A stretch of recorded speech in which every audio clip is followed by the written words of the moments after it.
I always thought building a family was like building a company. You invest time, energy, and love, hoping everyone grows together. But I discovered the hard way that some people see family as just a business opportunity.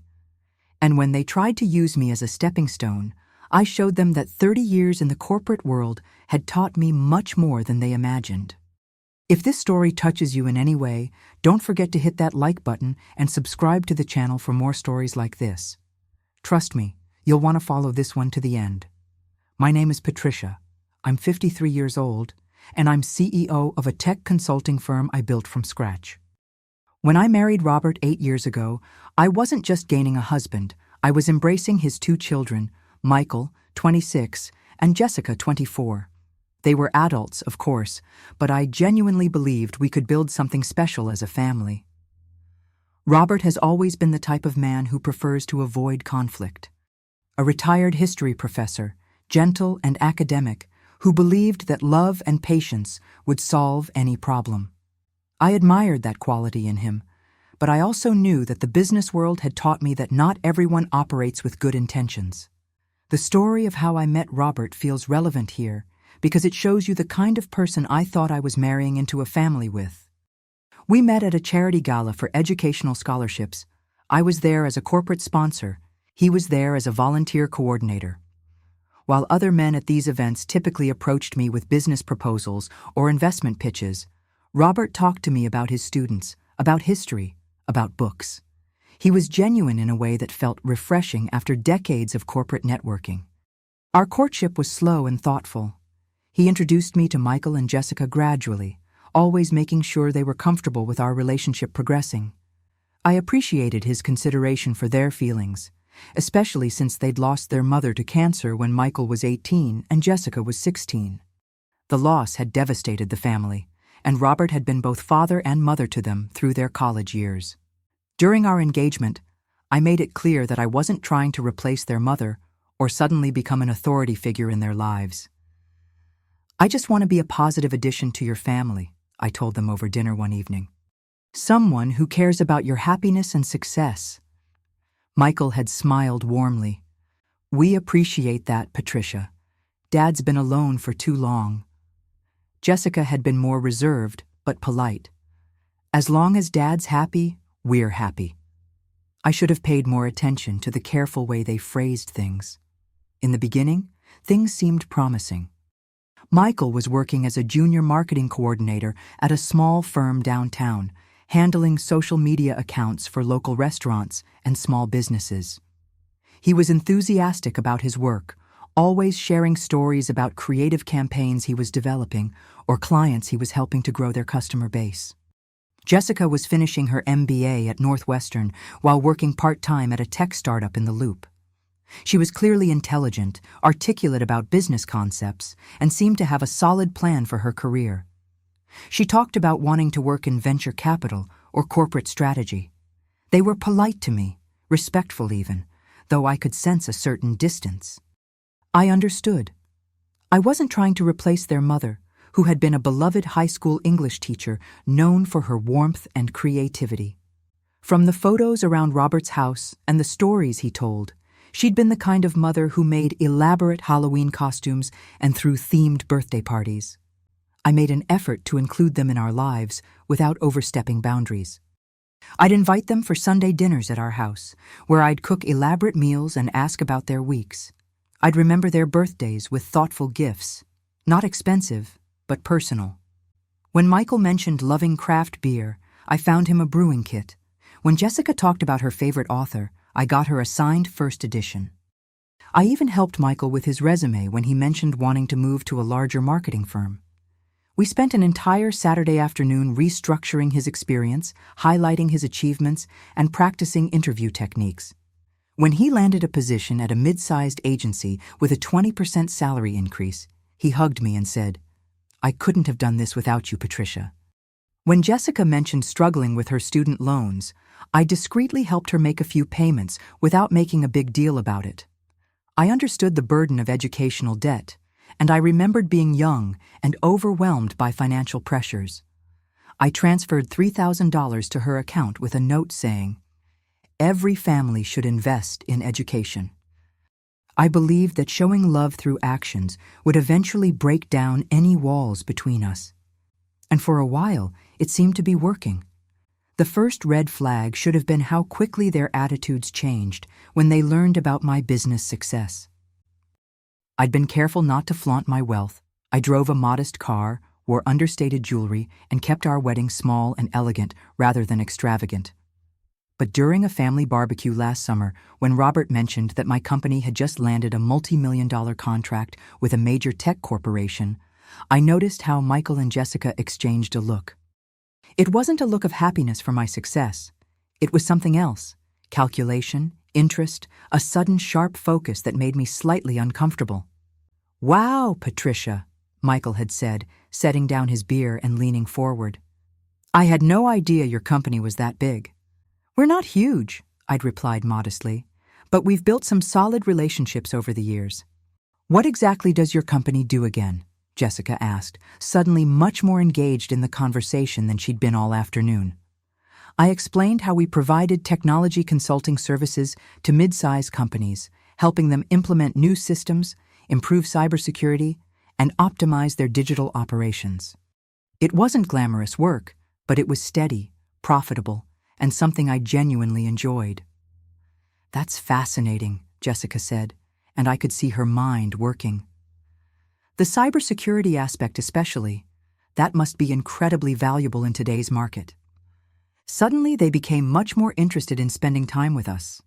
Instead of brief, polite visits, they started staying for hours after dinner, asking detailed questions about my work, my clients, my business strategies. "Patricia, I'd love to learn more about your business," Michael said that evening, sitting closer to me on the patio while Robert was inside cleaning up. "Maybe you could give me some advice about entrepreneurship? I've been thinking about starting my own marketing consultancy."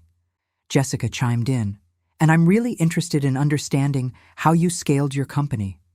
It could help with my MBA thesis on sustainable business growth." I was thrilled. Finally, we were connecting on a level that felt meaningful. They weren't just being polite to their father's wife anymore. They were treating me like someone whose experience and knowledge had value.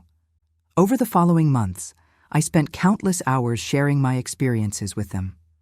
I explained how I'd started the company in my spare bedroom 15 years ago, working nights and weekends while maintaining a full-time job at a larger firm. I told them about my first client, a small accounting firm that needed help transitioning from paper records to digital systems. I shared the mistakes I'd made, hiring too quickly, taking on clients outside my expertise, nearly going bankrupt in my third year when a major contract fell through.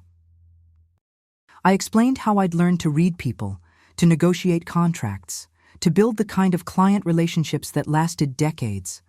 I let them sit in on some video calls with clients when they expressed interest, thinking it would be educational for them to see how business relationships actually functioned. Michael would take notes during these calls, asking thoughtful questions afterward about client management and project development. Jessica seemed particularly interested in the financial aspects of the business. She'd ask about profit margins, cash flow management, and growth projections. "I'm learning so much about real-world business applications," she'd tell me. "This is so much more valuable than what we study in school." What I didn't realize was that they were studying me with the intensity of corporate spies. About 6 months ago, both Michael and Jessica started having financial troubles. The timing seemed unfortunate, but not suspicious. Michael claimed his marketing agency was downsizing due to losing a major client, and he might lose his job.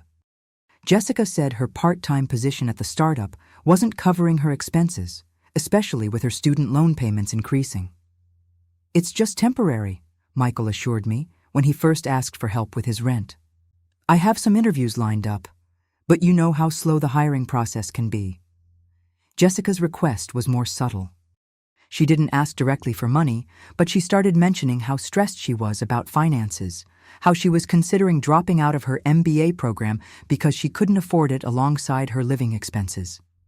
"As a family, we should support each other during difficult times, right?" That's what I believed. That's what family meant to me. I started by covering some of their bills. Nothing dramatic at first, just helping them through what I thought was a rough patch. A car payment here, rent assistance there. When Michael asked if I could help him with what he called a small business investment opportunity, a chance to buy into a friend's food truck venture, I wrote him a check for $15,000 without hesitation. This could be my chance to really build something, he'd explained, showing me a business plan that looked professional and well-researched. And once it takes off, I'll pay you back with interest. When Jessica needed help with her student loan payments, I arranged for automatic transfers from my account to cover them. Focus on your studies, I told her. Invest in your education now, and it'll pay dividends for the rest of your life. You're so generous, Patricia, Jessica would say, hugging me after I'd transfer money. I don't know what we'd do without you. Having someone who really understands business and success, it means everything to us. Michael was equally appreciative. This is just temporary, he'd assure me after every transaction.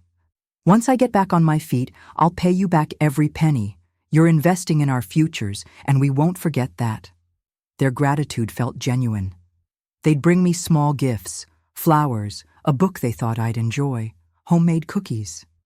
They'd text me articles about business trends, ask my opinion on current events, include me in their daily lives in ways that felt natural and loving.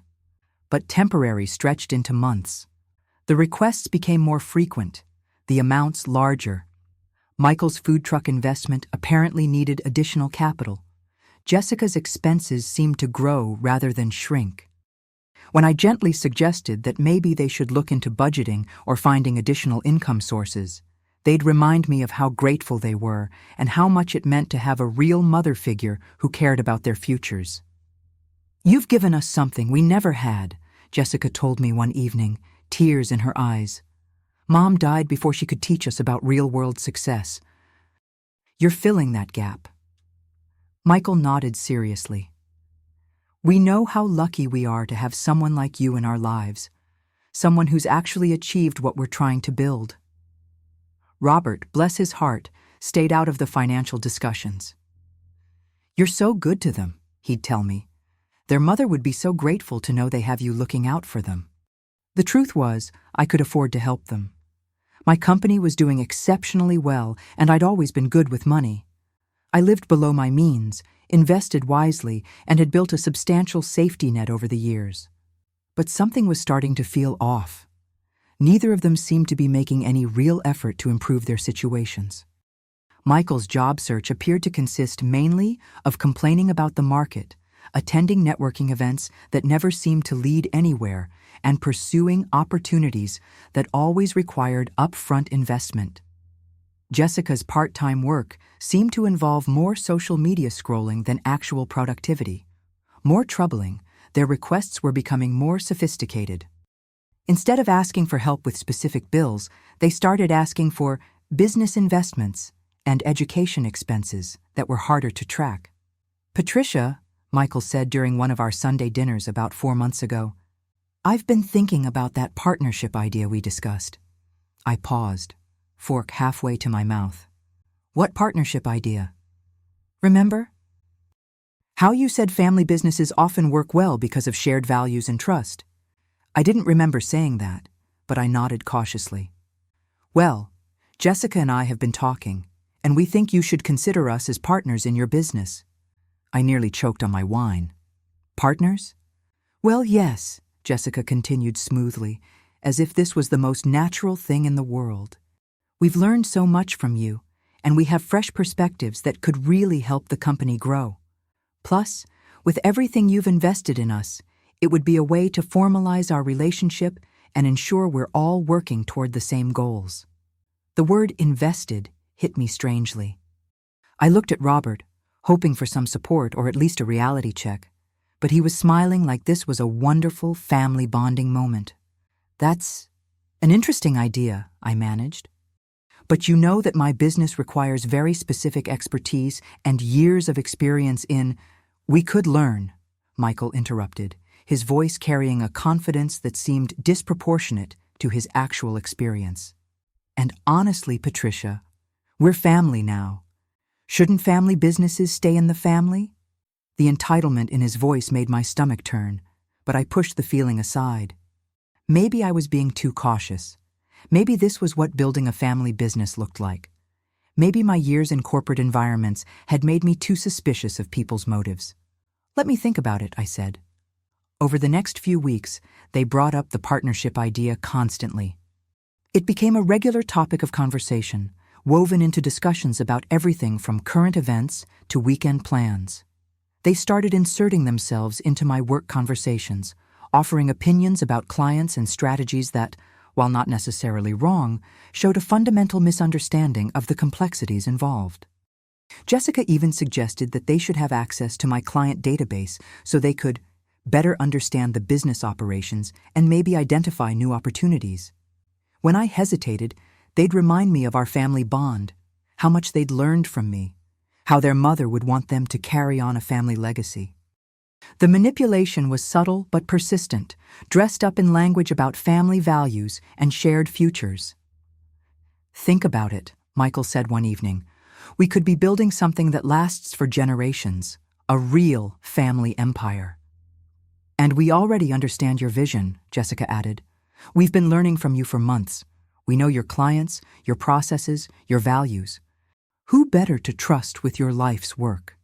The pressure was gentle but constant, and I found myself second-guessing my instincts. Was I being unfairly protective of my business? Was I missing an opportunity to genuinely bring the family together? Or was something else going on? The breaking point came 3 months ago, and it started with something as simple as a slow computer. I was working late in my home office, preparing a proposal for a potential new client, when I noticed my computer seemed sluggish. Programs were taking longer to load, files were opening slowly, and the whole system felt different somehow. As someone who'd built a business around technology consulting, I'm paranoid about cybersecurity. In my industry, you have to be. A single data breach can destroy decades of client trust and tank your reputation overnight. So when something feels off with my systems, I investigate immediately. I started with basic diagnostics, checking for malware, clearing temporary files, updating software. But as I dug deeper, I found something that made my blood run cold. Someone had installed keylogger software on my computer. For those who don't know, a keylogger is essentially digital spyware that records every keystroke you make on your keyboard. Every password, every email, every document you type. It's all captured and stored, often transmitted to someone else without your knowledge. My hands were shaking as I traced the installation date and time.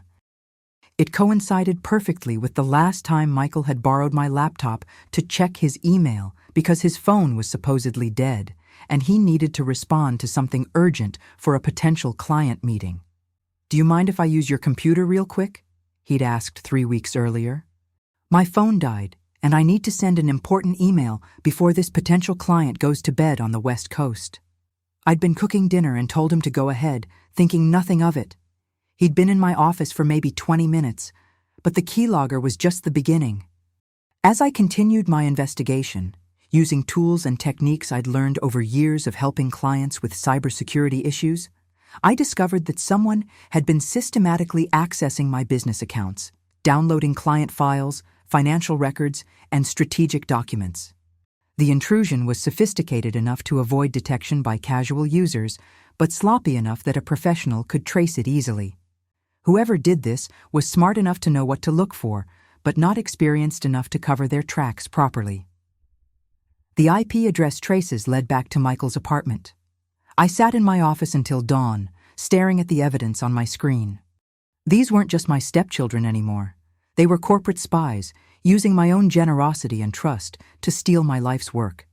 But I didn't confront them immediately. 30 years in business had taught me that the best response to betrayal isn't emotional, it's strategic. React in anger and you make mistakes. React strategically and you maintain control. Instead, I did what any experienced CEO would do. I investigated thoroughly and planned my response carefully. The first step was securing my systems without alerting them to my discovery. I changed passwords gradually, implemented additional security measures piece by piece, and started monitoring their digital activities through legal means. I hired a private cybersecurity firm, one that specializes in corporate espionage cases, to document everything and ensure I had legally admissible evidence of what they were doing.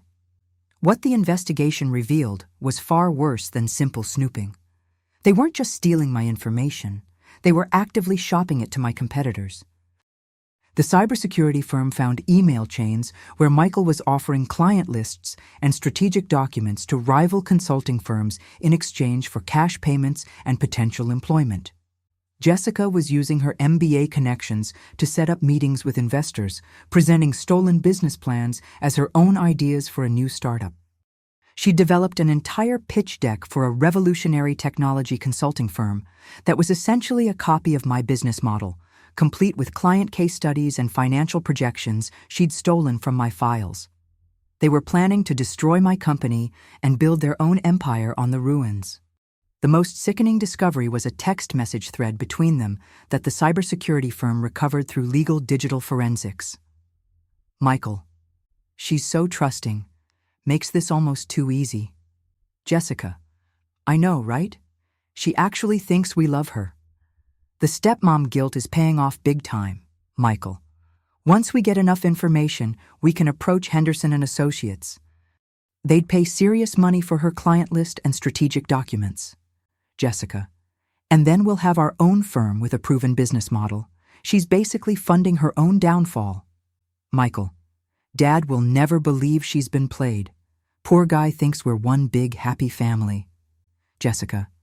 By the time she figures it out, we'll be set for life. She'll probably blame herself for being too trusting. Michael. The best part is how grateful she acts when we ask for money, like she's honored to support us. Jessica. We should ask for more. Go bigger. She's got way more money than she lets on. Reading those messages felt like being punched in the stomach repeatedly. Every family dinner, every expression of gratitude, every hug and thank you had been a carefully orchestrated performance. They didn't see me as family. They saw me as a mark, a resource to be exploited until there was nothing left. But they had underestimated me completely. See, while they were focused on stealing my existing business, I'd been working on something much bigger. For the past 2 years, I'd been in negotiations to sell my company to Technova Solutions, a major technology conglomerate. The deal was worth $47 million, and it was about to close. Michael and Jessica had no idea because those negotiations had been conducted through separate legal counsel and involved confidentiality agreements that I'd never discussed at home. While they were stealing small pieces of my current operations, I was preparing to exit entirely with enough money to retire comfortably. They also didn't know about my relationship with Marcus Chen, the CEO of Henderson and Associates, the company they were planning to sell my information to. Marcus and I had been business partners on several projects over the years. We'd actually discussed merging our companies before I decided to pursue the acquisition instead. In other words, they were trying to sell my secrets to someone who was already planning to be my business partner in a much bigger deal. The irony was beautiful, but the betrayal still cut deep. I decided to let them think their plan was working while I finalized my own strategy.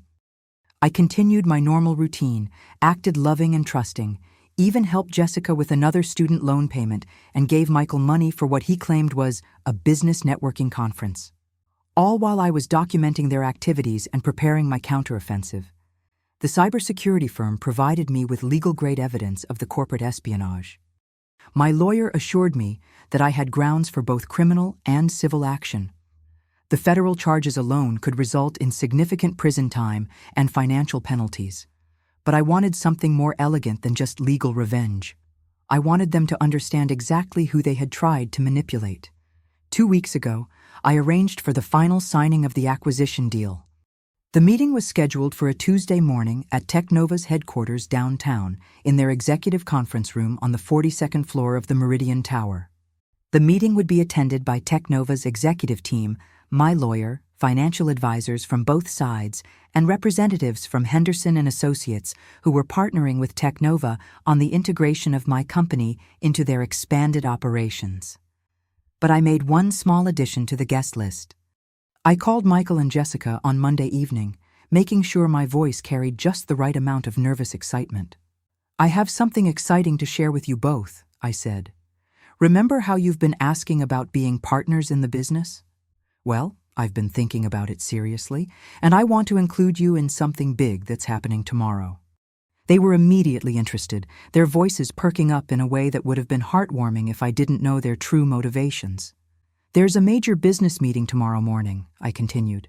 "A potential partnership opportunity that could change everything for our family. I want you both there to see how these high-level deals work." Jessica practically purred with satisfaction. "Of course, Patricia. We'd love to support you and learn from the experience." Michael was equally enthusiastic. "This sounds like exactly the kind of opportunity we've been hoping for. Thank you for including us." "Perfect," I said. "Meet me at the Meridian Tower downtown at 10 a.m. sharp. 42nd floor, Technova Solutions. And dress professionally. This is the biggest deal of my career." That night, I barely slept. Not from nerves, but from anticipation. The next morning, I arrived at the meeting 30 minutes early. Marcus Chen was already there, reviewing the final paperwork with his team. When I'd explained the situation to him the week before, the corporate espionage, the family betrayal, my plan for the meeting, he'd been both shocked and impressed. "Patricia," he'd said, "in 30 years of business, I've never seen anyone handle corporate espionage with such style." "Sometimes," I'd replied, "the best business lessons come from understanding people's true motivations." At exactly 10 a.m., Michael and Jessica arrived. They were dressed in their best business attire, Michael in a navy suit that actually fit well, Jessica in a professional dress and blazer combination that suggested she'd taken this meeting very seriously. They looked confident and excited, like people who were about to become part of something important. I hugged them both, playing my role perfectly. "Come on," I said, leading them toward the conference room. "There are some people I want you to meet." As we walked down the hallway lined with awards and corporate achievements, I could see them trying to process the scale of what they were seeing. The executive floor of Technova was impressive. Expensive artwork, floor-to-ceiling windows overlooking the city, everything designed to communicate success and power. "Patricia," Jessica whispered, "what exactly is this partnership about?" "Oh, you'll see," I replied with a smile. "It's going to change everything." We entered the conference room where 12 executives in perfectly tailored suits were seated around a massive mahogany table.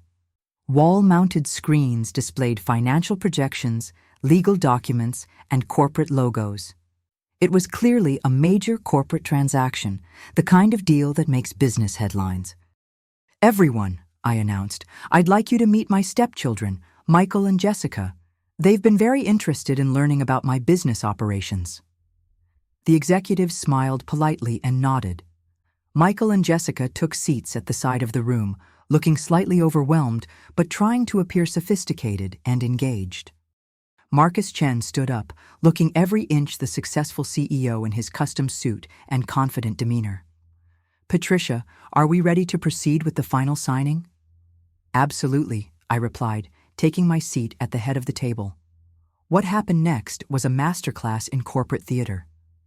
For the next hour, Michael and Jessica watched as I signed document after document, transferring ownership of my entire company to Technova Solutions. They saw financial statements showing the $47 million transaction value. They watched as lawyers discussed terms, executives shook hands, and champagne was opened to celebrate a deal that would make me financially set for life. I could see the confusion growing on their faces with each signature. This wasn't a partnership meeting where they might be included. This was a sale.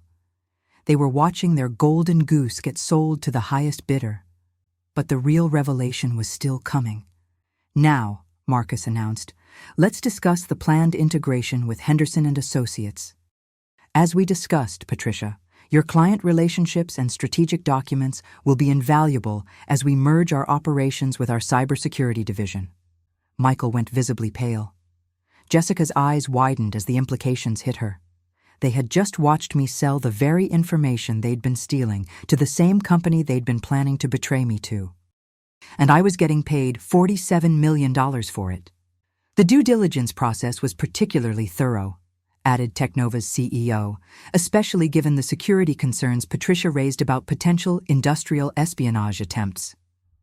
As the meeting continued, more details emerged that made their situation worse. The integration would include comprehensive background checks on anyone who'd had access to the company's confidential information.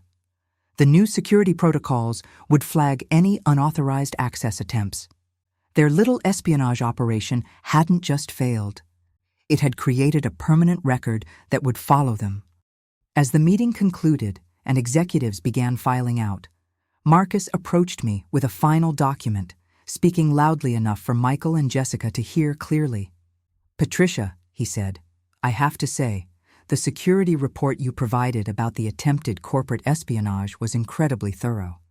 The evidence of the keylogger and stolen documents was exactly what we needed to protect both our companies from future threats." He handed me a folder. "Our cybersecurity team has identified the perpetrators and their methods. Should you choose to pursue legal action, you have an airtight case for federal charges." Michael and Jessica sat frozen in their chairs, the reality of their situation finally hitting them. Marcus continued, "It's remarkable how some people think they can steal years of hard work and strategic planning. But as you've demonstrated, experience and intelligence always win in the end." He shook my hand one final time. "Congratulations on your retirement, Patricia. You've earned it." As the room emptied, I remained seated, looking directly at my stepchildren. The silence was deafening, broken only by the distant sounds of the city far below. Finally, Michael found his voice, though it came out as barely more than a whisper. "Patricia, we can explain." "Explain what?" I asked calmly, my voice steady and professional. "How you installed spyware on my computer. How you've been selling my client information to competitors, or how you've been planning to destroy my business while pretending to love me as family." Jessica's face crumpled, tears starting to flow. You knew?"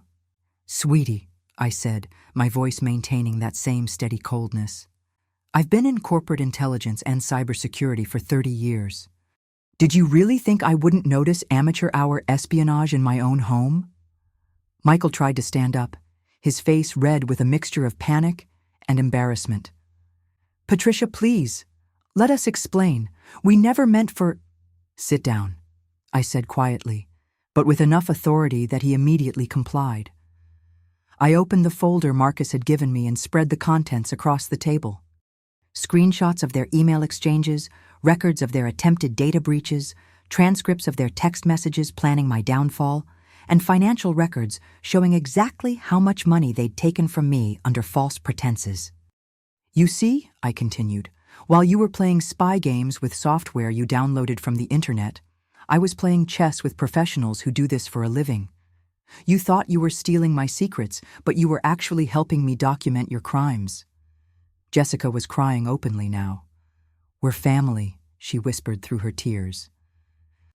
"No," I replied firmly, my voice carrying the weight of absolute certainty. "Family doesn't steal from each other. Family doesn't lie and manipulate and plan to destroy each other's lives. What you did wasn't family behavior. It was sociopathic criminal behavior." I stood up and walked to the window, looking out at the city skyline spread below us. From this height, the people and cars looked tiny, insignificant. I felt a strange sense of peace. "But here's what's really beautiful about this situation," I said, turning back to face them. "While you were focused on stealing pennies from me, I was building something worth millions. You were trying to get thousands of dollars through theft and betrayal. I just made $47 million through decades of hard work and legitimate business relationships." "You sold the company," Michael said hollowly, as if he was just now understanding what had happened. "I sold the company," I confirmed, "to people who actually respect and value what I've built. To people who see me as a partner worth $47 million, not a mark to be exploited." I gathered the documents back into the folder, each movement deliberate and controlled. "Now, here's what's going to happen. You have two choices, and I suggest you think very carefully before you decide." They both looked terrified, and for a moment, I almost felt sorry for them. Almost. Option 1, I pursue criminal charges for corporate espionage, identity theft, computer fraud, and attempted extortion. The evidence is overwhelming, the financial damages are documented, and the sentences for these federal crimes are quite severe. We're talking about years in federal prison and financial penalties that will follow you for the rest of your lives. The color drained from both their faces. Option 2, you disappear from my life completely. No more family dinners, no more requests for money, no more manipulation disguised as affection. You find legitimate jobs, you pay back every penny you've taken from me, with interest, and you never contact me again. "Patricia," Jessica sobbed, "please, we made a mistake. We're sorry. We can change." "A mistake," I repeated slowly, letting the word hang in the air, "is forgetting to return a phone call. A mistake is being late to an appointment. What you did was a calculated, months-long campaign to destroy my life's work. That's not a mistake. That's who you are." I walked toward the door, then paused with my hand on the handle. "Oh, and you should know, I've already discussed this situation with your father. I showed him all the evidence, all the messages, everything. He's waiting for you at home, and well, let's just say he's not happy." Michael's voice cracked like a teenager's. "What did you tell him?" "The truth," I said simply. "That his children are criminals who saw our family as a business opportunity. That they've been stealing from me while pretending to love me. That they've been mocking him behind his back while using his grief over their mother to manipulate me." I opened the door and stepped into the hallway. "You have 48 hours to decide which option you prefer. Choose wisely." I left them sitting in that conference room, probably contemplating how completely they'd miscalculated their mark. The conversation with Robert had been one of the most difficult of my life, but it had been necessary. When I'd shown him the evidence the night before the meeting, he'd aged 10 years in 10 minutes. "I don't understand," he'd kept saying, staring at the printed emails and text messages. "These are my children. How could they do this to you? How could they do this to us?" "Because," I'd explained as gently as I could, "you raised them to believe that charm and manipulation could get them what they wanted instead of hard work and integrity." He'd tried to defend them at first, which I'd expected. "Maybe they were just curious about your business. Maybe they didn't understand." But the evidence was overwhelming. The text messages where they mocked him for being naive about their true intentions. The emails where they discussed using his grief over their mother to manipulate me through him. The financial records showing they'd never paid me back a single dollar despite having money for expensive dinners, vacations, and designer clothes. "What do we do now?" he'd asked, looking lost and broken. "We protect ourselves," I'd replied, "and we let them face the consequences of their choices." That evening, I came home to find Robert sitting alone in our living room, staring at a photo of Michael and Jessica from their high school graduation. The house felt different, emptier, but somehow cleaner. "They're gone," he said quietly. "Good," I replied, sitting beside him on the couch. "They tried to convince me it was all a misunderstanding," he continued, his voice hollow. "That they were just trying to learn the business and made some poor choices along the way." I took his hand. "And what did you tell them?" "I told them that I didn't raise them to be liars and thieves, and that they were no longer welcome in our home until they could prove they'd fundamentally changed." His voice was steady, but I could see the pain in his eyes. "I'm proud of you," I told him, and I meant it. "Their mother would be so ashamed," he whispered. "Maybe," I said. "But you can't blame yourself for their choices. They're adults who decided that scheming and stealing was easier than working." Over the next few weeks, I focused on my transition from CEO to happily retired wife. The acquisition money was invested conservatively across multiple portfolios, ensuring that Robert and I would be more than comfortable for the rest of our lives. We started planning travels we'd always talked about, but never had time for. A month in Europe, a photography tour through New Zealand, maybe even a cooking class in Tuscany. But the story doesn't end there. 2 months after the signing, I received a call from Marcus Chen that both amused and disgusted me. "Patricia," he said, "I thought you should know. Michael and Jessica contacted us last week." "Oh, really?" I was genuinely curious about this development. "They tried to sell us information about your personal financial accounts and investment strategies. They claimed they had access to your retirement planning documents and could provide insider information about your post-sale activities." I laughed despite myself. "They're still trying to steal from me?" "Apparently. But here's the interesting part. The information they were trying to sell was completely fabricated. Bank account numbers that don't exist, investment portfolios that are fiction, even fake tax documents they'd clearly created themselves. So they're adding fraud to their resume? It gets better," Marcus continued. "When we told them we weren't interested and suggested they focus on legitimate employment, Jessica tried to claim that you had stolen the business from them and that they were the rightful owners. Unbelievable. She actually said, and I quote, 'Patricia manipulated our father and stole our inheritance. That company should have been ours.' When we pointed out that you'd built the company years before you even met their father, Michael claimed you'd used family money to fund the business. They're completely delusional. The best part was when they offered to testify against you in court if we wanted to recover the stolen assets. We've reported the attempted fraud to the authorities, of course. But I thought you should know that they haven't learned anything from this experience." After I hung up, I realized that this outcome was actually perfect.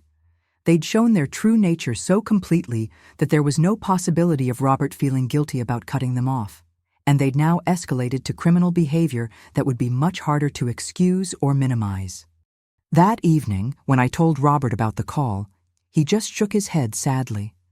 "I keep thinking about their mother," he said. "She would be so ashamed of what they've become."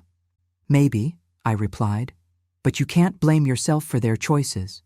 They're adults who decided that scheming and stealing was easier than working. Do you think they'll ever change?" I considered his question carefully, thinking about everything I'd learned about human nature through decades of business dealings. "I think some people are fundamentally broken in ways that can't be fixed easily," I said finally. "They don't see other people as human beings with feelings and rights. They see them as resources to be exploited. That's not typically something that changes without serious consequences and professional help." He was quiet for a long moment. "I'm sorry," he finally said. "For what? For bringing them into your life. For not seeing who they really were. For letting them hurt you." I took his hand. "Robert, you loved your children. That's not something to apologize for. And honestly, this experience taught me something valuable about myself." "What's that?" "That I'm a lot stronger and smarter than I sometimes give myself credit for. They tried to use my kindness against me, but I turned their scheme into my victory."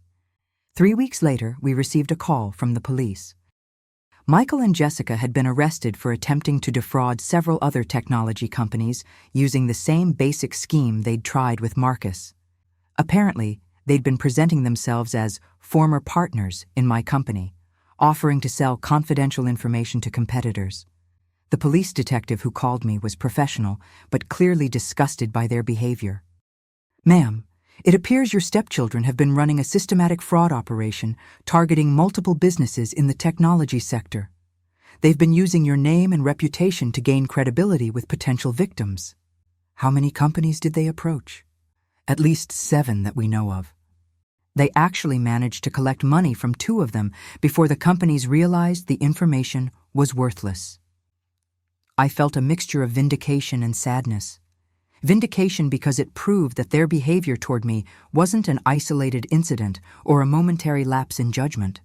It was who they fundamentally were. Sadness because I genuinely hoped they might learn from their mistakes and change their lives. "Will there be charges?" I asked. "Multiple federal charges across several jurisdictions. Wire fraud, identity theft, computer crimes, conspiracy. They're looking at significant prison time if convicted."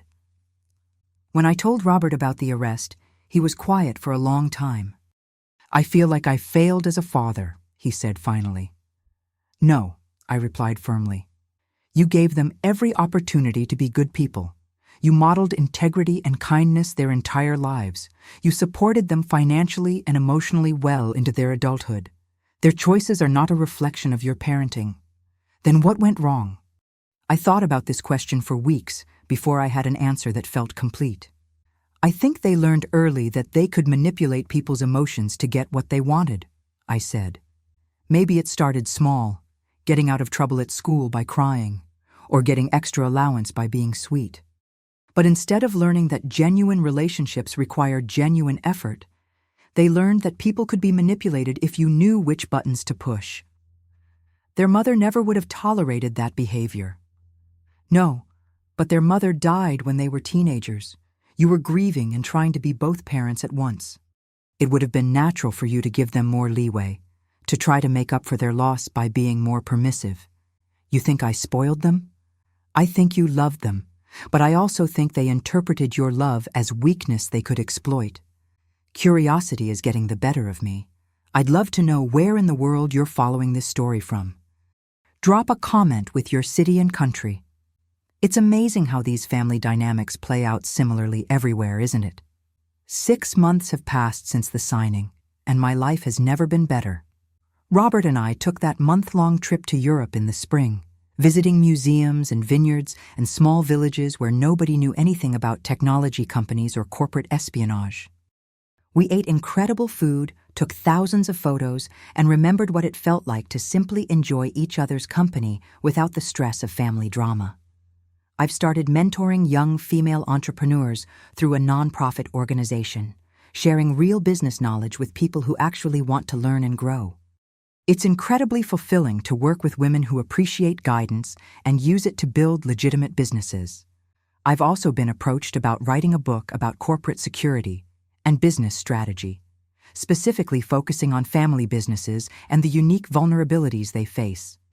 The publisher thinks there's a market for practical advice about protecting yourself from people who might exploit family relationships for business gain. Most importantly, I've learned to trust my instincts about people again.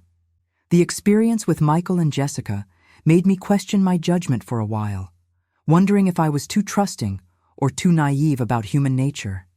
But ultimately it proved that I'm very good at reading situations. I just chose to give them the benefit of the doubt longer than they deserved. Sometimes kindness looks like setting boundaries. Sometimes love requires saying no. And sometimes the most generous thing you can do for someone is refuse to enable their destructive behavior. I heard through mutual friends that Michael and Jessica eventually took plea deals to avoid trial. Michael received 18 months in federal prison and 5 years of probation. Jessica got 15 months and was ordered to pay restitution to the companies they defrauded. They're both struggling financially and professionally now. Michael's working at a call center when he can find work, and Jessica is bartending while living with roommates in a studio apartment. Their criminal records make it difficult to find employment in their chosen fields.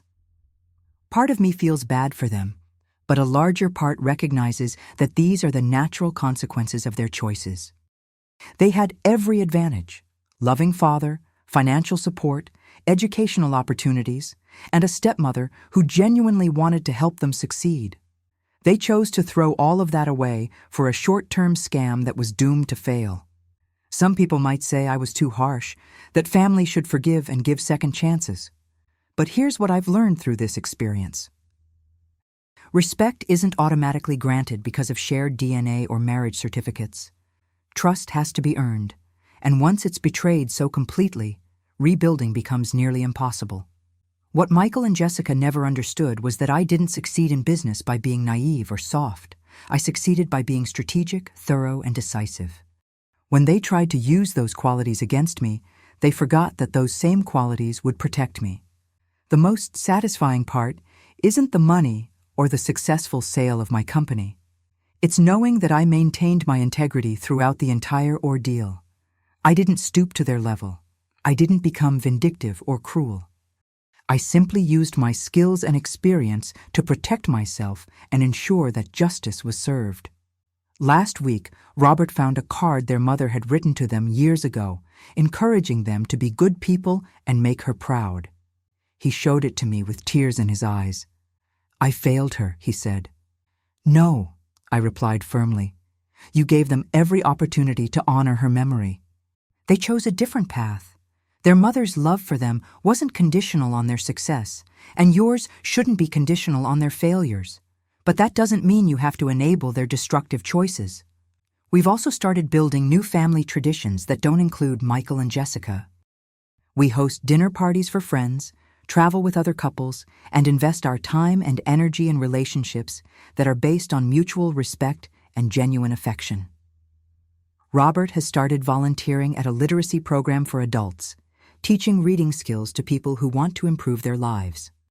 Watching him work with students who are genuinely grateful for his help has reminded him of why he became a teacher in the first place. I've realized that family isn't just about blood relations or legal connections. Family is about people who support each other, who celebrate each other's successes, and who stand by each other during difficult times. By that definition, Michael and Jessica were never really family. They were just people who shared our living space while planning to exploit us. The friends and colleagues who supported me during this ordeal, who helped me investigate and respond to the betrayal, who celebrated my business success without trying to take advantage of it. Those are my real family. As I finish telling this story, I want to leave you with this thought. Sometimes the greatest act of love is refusing to be someone's victim. By setting clear boundaries and consequences, I didn't just protect myself. I gave Michael and Jessica the opportunity to face reality and potentially change their lives. Whether they take that opportunity or not is up to them. But based on their continued criminal behavior, I'm not optimistic. The last I heard, they were trying to blame their father and me for their legal troubles, claiming that we abandoned them when they needed family support the most.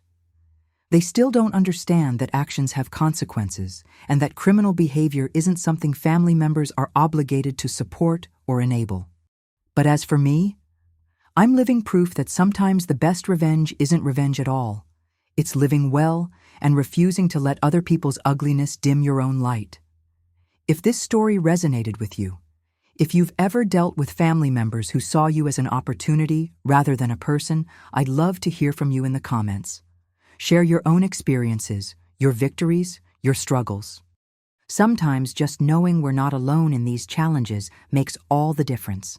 And remember, you're stronger and smarter than people who try to manipulate you think you are. Trust yourself, protect yourself, and never let anyone convince you that setting boundaries makes you the bad guy. The people who truly love you will respect your boundaries. The people who don't respect your boundaries don't truly love you. They love what you can do for them. Thanks for listening to my story. Until next time, keep standing up for yourselves and remember that the best families are the ones that actually treat each other like family.